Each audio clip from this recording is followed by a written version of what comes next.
It's time once again to step out, step up, and step into the Coming Out Lounge, a safe space to be you and your truth with coming out coach Rick Clemens. Rick's expertise in the coming out process has helped hundreds of men and women ignite their inner desires to powerfully step out of the closet and into the light of living authentically as gays and lesbians.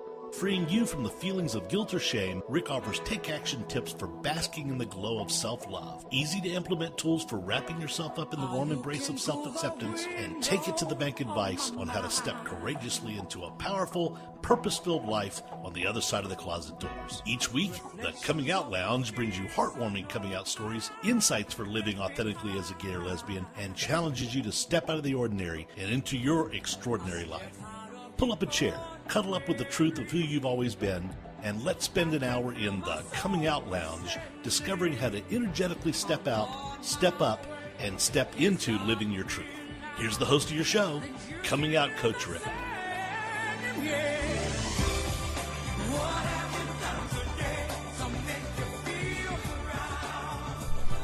Hello, Closet Busters. It's time once again to stop the closet dwelling and to step out, step up, and step into living your powerful truth. And part of that powerful truth is really opening up to an invitation to love yourself, to love others.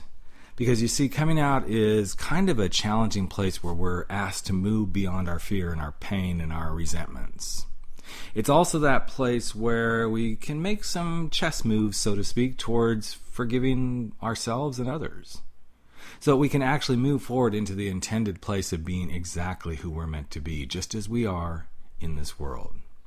But then the question often becomes, well, how do you do this? Well, today's guest, Darren Pierre, who is the author of the book Invitation to Love, Recognizing the Gift Despite Pain, Fear, and Resistance, is going to be sharing with us how we can move through this. In his thought-provoking book, Darren has really done a really great job of using stories and metaphors to establish 3 strong tenets of how you can truly learn to love yourself. The first one is live your truth, the second is to persevere, and the third one is to have a healthy disregard for the impossible. I love that one. A healthy disregard for the impossible. And I say amen and hallelujah to all of that.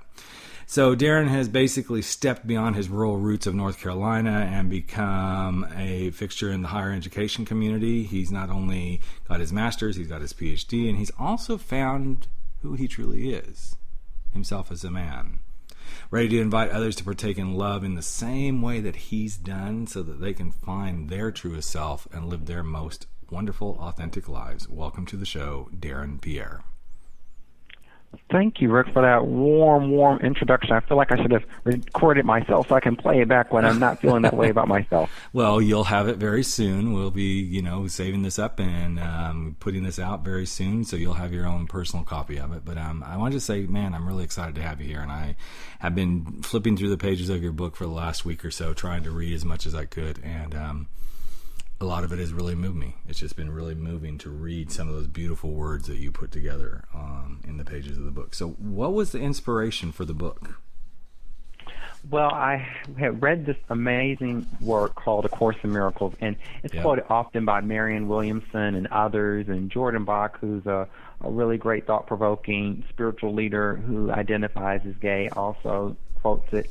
And the book is really an understanding of how we can extrapolate for ourselves where love is present and where fear is covering that love that's there from being fully seen and from that expression being fully manifested. And I was in the throes of doing my PhD, and I believe that's one of the greatest spiritual journeys because anytime you're in a challenging, rigorous, self-reflective process, inevitably I believe there's some component of spirituality in that. Sure. So halfway through that process and really spending time with good text, A Course in Miracles, I really felt called to write a book. And when I finished school and moved to Chicago, I came here and I was like, I don't really want to write. I just want to go watch baseball and football games on television and just live my life on the beach. But like anything that's part of your truth, you can't find yourself at full peace, full contentment, and full joy until you respond to the call that's on your heart, whatever that call may be. And for me, at this time in this season, the book was it. And so I began the process of writing and started that in late 2013, working with the publishing coach through that process, and now here we are today. Wow, that's awesome. So I get this piece of, suddenly you feel like you really want to just do what you're called to do. I think that's very prevalent right now. In fact, most conversations I'm having with people in general, I'm hearing that undertone a lot in our world these days, that there's just this yearning and desire to really go do what you've been called to do. But prior to getting that calling, there were some challenges you went through in your younger life as far as loving yourself and caring for yourself. Why don't you kind of take us back a little bit to what was going on in your younger life? Yeah, so I'm the oldest of 4 kids. And my mom, for a majority of the time I was a child, was the primary caregiver. And she, trying to navigate her life, struggled financially. We spent time on financial assistance. My dad wasn't very present in the home. My mom would find herself in relationships with men who weren't able to care for themselves, care for her, and in turn weren't able to care for the kids that she had. And so that just started this pathology of low self-worth. And coupled with that was experiences of physical and sexual abuse. So it was the trifecta of my mom and her navigating young adulthood and me experiencing some of the scar tissue from that. It was me having my dad not be a present fixture in the home, and when he was there, I didn't experience him as well as either one of us would have liked. And then these incidences of abuse that really kind of created this space where I moved into a realm of overachieving. So I found my escape through school, and so I would go to school every day, and it became like a safe haven. Like when I was at school, I felt free. And what I got a hold of during my PhD process was that all the accomplishments and the accolades were just really covering up the pain that was there from those 3 areas, from my mom and her struggles, from childhood abuse, and from the absence of my dad. And the book was really my honest narrative or testimony, as some would say, to those things that it's been so long suppressing by overcompensating in those other ways. So this is not uncommon, I think, and I hate to say that, that a lot of people go through some form of this trifecta, whether it's the sexual abuse, the verbal abuse, having this low self-worth because mom's always out working, and then, of course, dad's not a very, present figure in life. But to have gone through that and to have felt this, and then suddenly as you're working on your PhD, for this to really come rushing forward, that must have been quite the phenomenal feeling to finally realize what the waves were that were crashing over you all this time. Oh, absolutely. And it was scary and it was jolting. And I believe anyone, whether you're going through a PhD or whether you're going through whatever it is that may be the experience for you, we all have those jarring moments where we're introduced to the truth. And the truth is, are we moving authentically with what our life is called to do, or where are we moving inauthentically? And so for me, I went to college and I had gotten a master's degree and I worked really, really hard. And here I was in a PhD program. And people around me, and for me for a long period of time, thought, oh, Darren's he's driven and he's motivated and he's an inspiration. But really what I was doing was compensating for places of pain. So here I am in a PhD experience, and I'm introduced to the fact for the first time. Am I doing this authentically, or is this me continuing to keep myself busy and distracted from not dealing with the things of my past? And so at that moment, I'm left with answering that calling. Where is this me being authentic to who I am, and where is this me moving in a space of inauthenticity to cover up pain? Analogy I use with people is, sometimes when we lose a family member, or if you've seen other people lose a family member, you'll see that they'll start cleaning up their house, or they'll do things to stay busy because that's how they're grieving. So some people will sit and they'll experience those feelings, and then other people will distract themselves. And I think that's just a natural pattern that many of us flow through in our lives, and certainly we experience that in these magnified moments of like grief of a loss of a family member. But you can also experienced that in the elongated experiences of dysfunctional relationships or abuse or whatever. All those things are still the same coping mechanism of being busy or being distracted to not deal with those things in the past. I think a lot of gay men who are struggling with coming out of the closet are in that same type of space.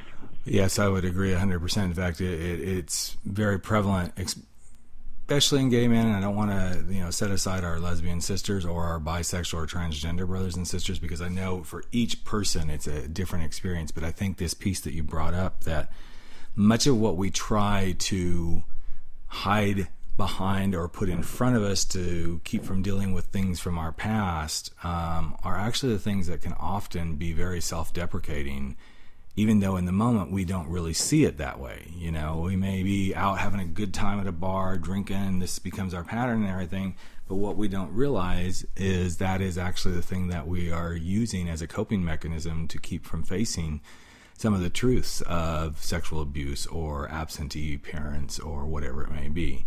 So for you, it sounds like this began to really truly bring things into focus where you could see things from a different perspective.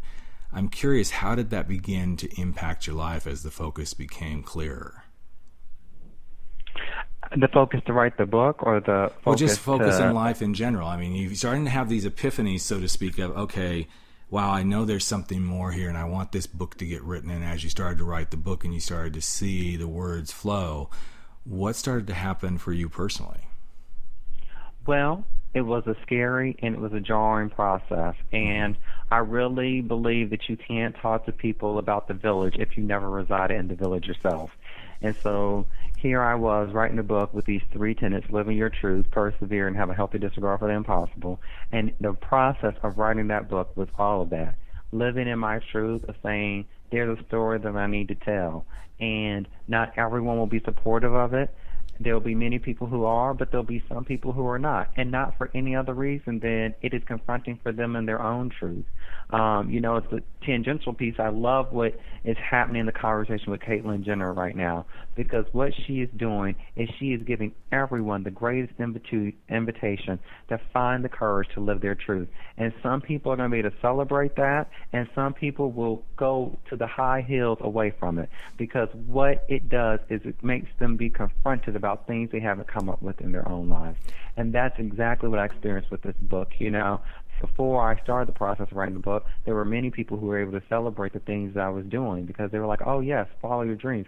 Well, once you really start to put pen to paper, then the people around you experience you a little bit differently, because they're called to the things that they aren't doing in their lives.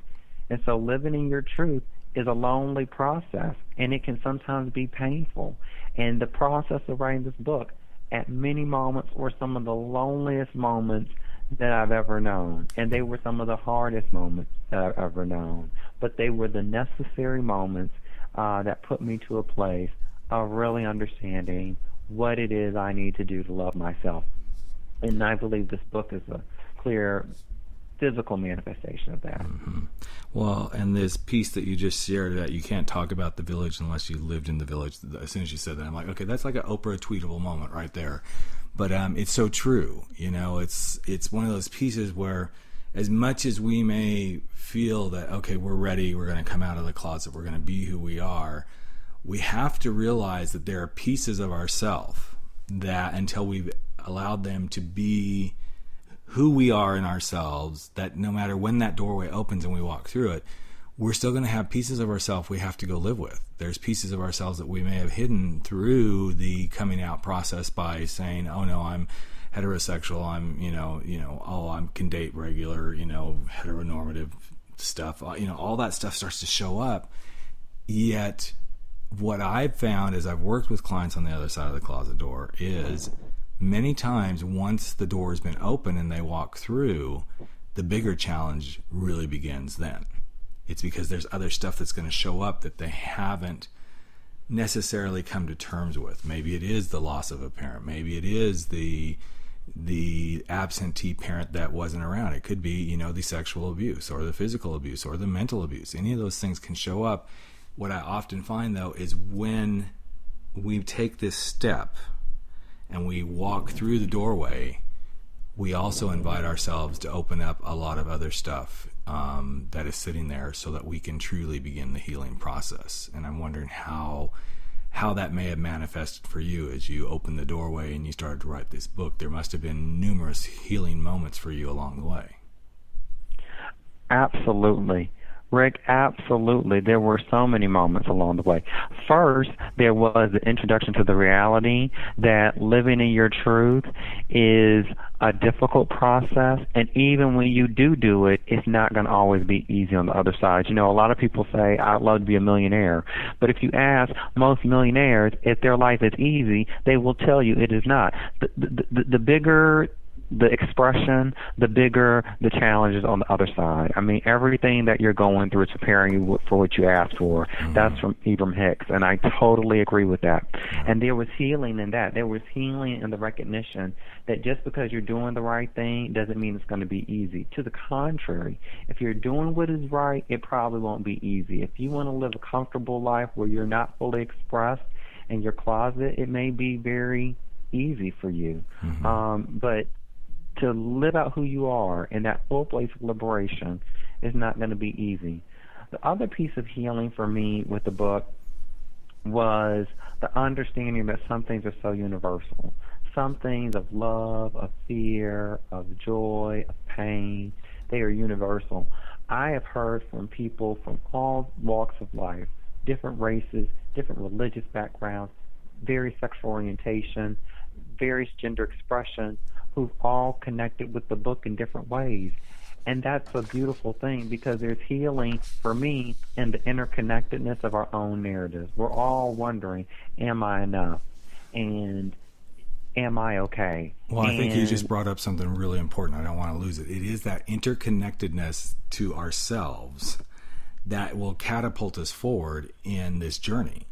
Whether it's the journey coming out to say I'm gay, lesbian, bisexual, or transgender, or if it's catapulting us forward to say, no, I no longer want to work in corporate America. I'm meant to be an entrepreneur. It is that trusting of ourselves. In fact, there's a quote from your book that I just loved, which is, in a world riddled with fear and insecurity, people can only celebrate others up to the point that they can celebrate themselves. And as soon as I read those words, I was like, oh my God, this is so powerful, because we tend to be able to really celebrate others. From an outside viewpoint looking in on our lives, we celebrate celebrities, we celebrate wins at work, we celebrate all this stuff, but are we fully celebratory? Are we fully celebratory in the way that we can be? Because the one thing that's missing is we tend not to celebrate ourselves. And I think that was kind of the point you were trying to make there. Absolutely, absolutely. And for me, whenever I know I'm in that space is when I experience jealousy. I rarely find myself jealous of other people, but when I do, it is the greatest invitation that there is something that I'm not doing in my own life. So if you're out there and you're like, oh, my best friend has been losing weight, and now she's doing triathlons and I'm just feeling a little bitter, there's something in your life. Maybe it's your health and fitness. Maybe it's your relationship with food, whatever it may be, that you're not doing, that you're not fully celebrating within yourself, that's causing you to be jealous of the situation of someone else. And so I do believe that as we celebrate ourselves, which is be who we are, and to try to move forward with courage and tenacity in that space of truth, we find ourselves being alleviated from some of that burden of jealousy or resentment of others, because we began that process of celebrating ourselves. Well, the jealousy piece is huge, and I think a lot of people go, oh, I'm not a jealous person. But what they don't realize, the simplest thing is actually spawning jealousy. It could be, oh, it would be really nice if I had something that looked like that in my house. It may not be like you're saying, oh God, I want that so bad, but that little lingering thing. And sometimes even the jealousy shows up in a very veiled way. It could be, oh, I'm so impressed and happy for who you are, but you can just tell by the tone of voice that there's no genuine, authentic, admiration happening in that moment. And when we get into this jealous space, it is the thing that distracts us most. I think it was Franklin D. Roosevelt who said the comparison of others is the greatest killer of our joy. And I really love that concept, because each time I find myself starting to compare myself, whether it's to another podcaster or another speaker or someone who is doing similar work to me, or even those who are like in better shape than me, I realize immediately the moment that that starts to happen how much I lose myself. I literally completely lose myself in that moment, because I'm trying to be something that I think everybody else would admire me to be. And the moment I'm looking for that validation is the moment I can't stand fully, truthfully in myself being me. Oh, 1,000% agree. And that one of the great truths of life is that you have been given what you have the capacity to receive. Mm-hmm. I was talking to someone the other day. Their financial portfolio looks incredibly different than mine.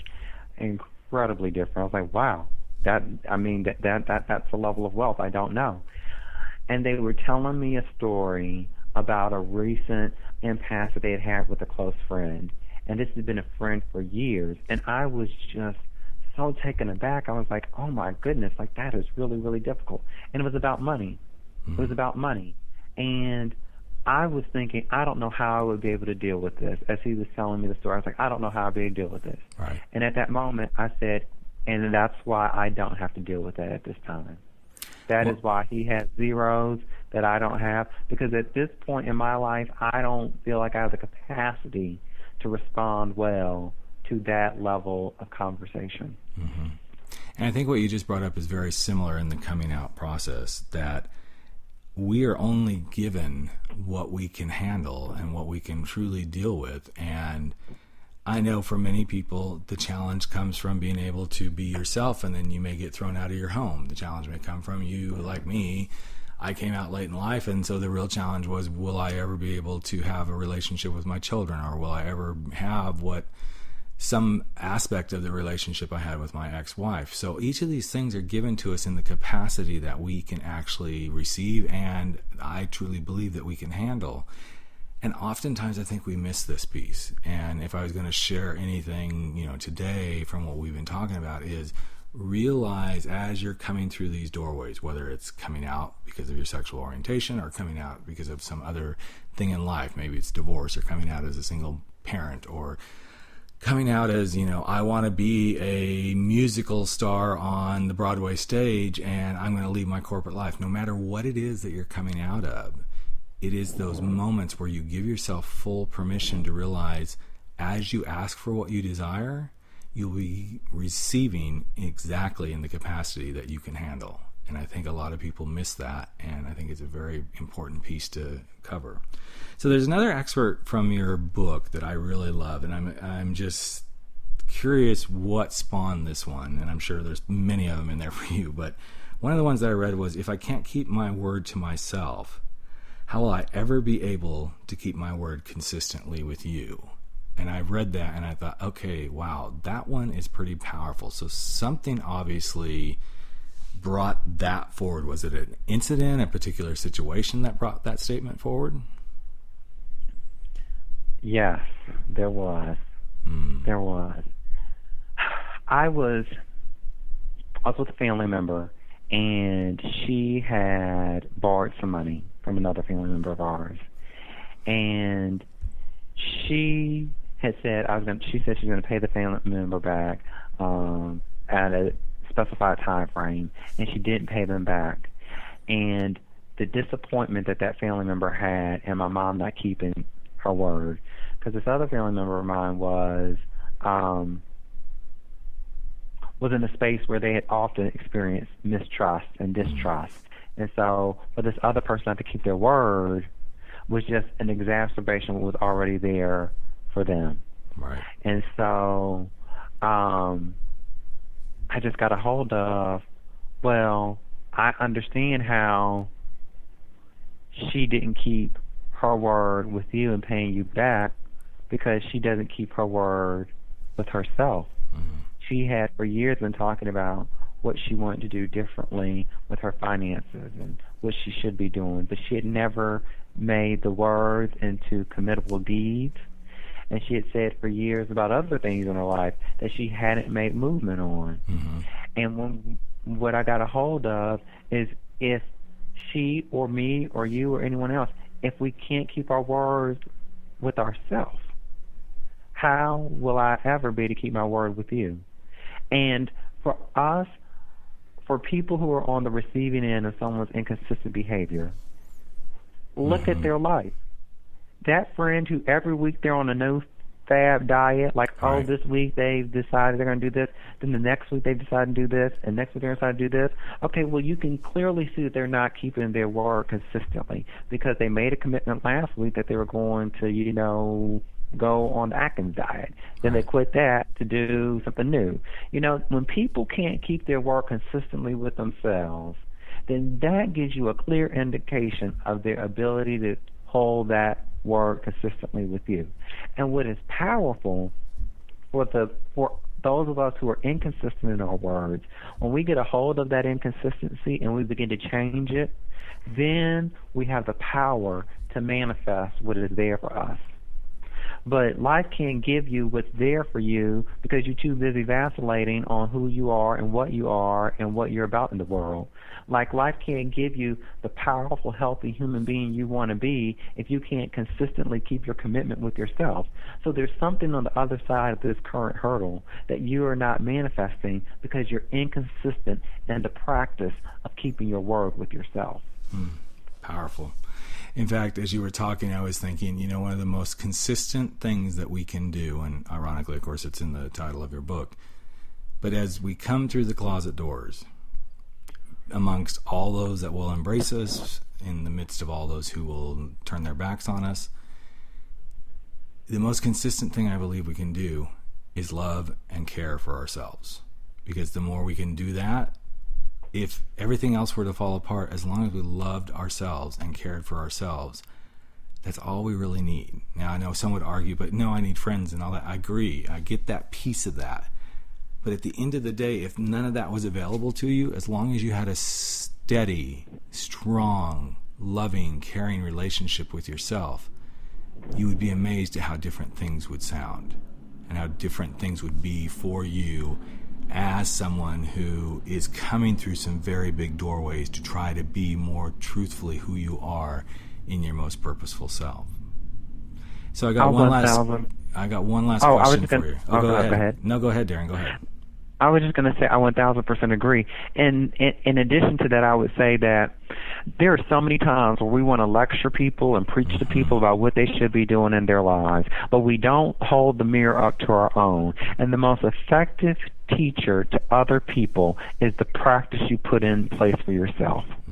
If I want you to be kind and loving towards me, I've got to mirror that for myself, being kind and loving to myself. And I was talking to a friend, and he was dealing with a friend who was going through a challenging circumstance. He's like, I don't know why he doesn't have the courage to change the situation. And I was like, I don't know why you don't have the courage to quit your job and do what you're passionate about. I said, people can't take you seriously in what you're preaching to them when you're not living it out yourself. So when you love yourself fully and you have the courage to move in that space, you then, as a byproduct, have friends who move in different spaces, who have family members who move in different spaces, because you no longer just preach something, but your life is a manifestation of those values. And you'll never have to tell people. You don't have to tell people to live in your truth. You don't have to tell people to manage their money effectively. You don't have to tell people to think about their relationship with their selves. They will see your life, and by your living, they will know exactly where your values fall and your expectations of them if they want to hold company with you. Absolutely. And, you're bringing up something that a friend of mine and I were just talking about yesterday, which was how much people use, and I'm not saying this out of judgment, I'm just saying it more as a space of just, here's a matter of fact. We as humans tend to use certain words to qualify who we are and how we are, and that's just the way we're going to be. That's the human race. But we were talking about people who say, I'm very much a person of integrity, and I really stand in my integrity. And I've always felt that the more you have to say it, the more you're trying to convince yourself that's what you're doing. I mean, I hold myself in a very special space of integrity to make sure I try to be there, but that's about all I say about it, is that I hold integrity very high on my list. I don't necessarily say I'm going to go out there and say, yes, I'm a person of integrity. And if I do, and somebody who's been listening to this hears me say that, I want you to remind me of that. But I find it very interesting when we start to use words like integrity and authenticity, and then that becomes the words we say, oh, yes, I'm very authentic, I'm very integrity, blah, blah, blah. I think it's just we need to look at the mirror and we need to go, okay, am I walking the walk and talking the talk? Or am I telling the talk more than anything? So absolutely. So we've got to wind this up here, but one of the things I always do at the end of each show is I ask the question, what would you love to leave with the listeners who are struggling with coming out and trying to make this journey forward? What would be the one piece of advice you would leave with them? The one piece of advice that I would leave with people is a story. A couple of years ago, I was at a church, and I think this story relates to anyone of any faith or no faith tradition. I was at the church, and they were talking about Barack Obama, and they had the little O with the little rainbow symbol of, hope and, from Noah's Ark and the flood or whatever. And they said, a lot of people think of Obama like a savior, like he was Jesus, this whole save us from whatever. And they were like, I think that Barack Obama, like Jesus, was sent here to show people, to not save people, but to show people how to save themselves. And I thought to myself, that's the most profound thing I think I've ever heard, that a Jesus, in whatever context you want to think of that Jesus character, was sent, or the story or the narrative or the experience was here to show people how to save themselves. That man lives a life, and this is for anyone. You live your life trying earnestly to live in your truth. And through it all, there will be times where people celebrate you. In the story of Jesus, there was that Palm Sunday, they were waving palms, and they were very celebratory. By Friday of that week, they were putting him up in this whole space of a crucifixion. And that's called life. You will be celebrated at moments, and you will laud in that celebration. But there will be moments where you'll experience your own Friday. But when you have the tenacity to persevere and have a healthy disregard for the impossible, you will find yourself on Sunday, which was Easter. Sunday, this man with great strength and great vitality is like, I went through that storm and I came out on the other side, and I'm better, more powerful for it. But so many times we get stuck on Friday and we revert back to that Monday where the palms were there. We get to the place where we're almost about to come out. We get to the place where we're almost about to make a new career move, and we see a rent check or a family member who says something that's homophobic, and we're right there sitting on Friday. And we either have the courage to stay there, and like a Jesus, if Jesus was sent here to show us how to save ourselves, we say, like Jesus said, these people forgive them, for they do not know what they do. And those people who come your way, who aren't for you, who are helping you experience a Friday that's terrible, you say, what, they don't know what they do, and I must keep on this path that I'm on, knowing that Sunday is guaranteed on the other side of this Friday that I'm currently experiencing. I love that. I love it, love it, love it. So, Darren, if somebody wanted to connect with you and your book, where is the best place for them to connect? Absolutely. So they can go to the website, theinvitationtolove.com. So that's theinvitationtolove.com. You can Google it. On there, you can find the different resources that influence the book. You can find ways to connect with me directly. And then there's also links to Barnes & Noble and Amazon and other online retailers for you to purchase the book if you want to continue the conversation that way. But for those listeners who do purchase the book, I hope you do reach out to me after purchasing and let me know how you connected to the concepts therein, because this is an ongoing conversation that I am excited for readers of the book to help me co-construct as we continue what I believe is such important conversation around how we allow love to combat fear. Absolutely. And speaking of important conversations, as we wrap it up here, one of the best ways to continue any of these conversations with me and my guests is to tweet me at Rick Clemens. That's at RickClemons. And that would be the Twitter handle for the show, as well as the hashtag Coming Out Lounge, # Coming Out Lounge. And, of course, we've got the Coming Out Coach Facebook group you can always connect to us with as well. And finally, as I always say at the end of each show, one of the things that we're really moved me today, and this is going to be a little bit of a departure from what I would normally end the show saying, but this time I want you to really consider not just stepping out, stepping up, and stepping into living your powerful truth. I would like to encourage each and every one of you to step out, step up, and step in to the invitation to love, and that starts with each and every one of us in ourselves. I'm Rick Clemens, the host of the Coming Out Lounge, and that's it for this week. We will catch up with you in just another week. Have a great one, everyone. Bye-bye.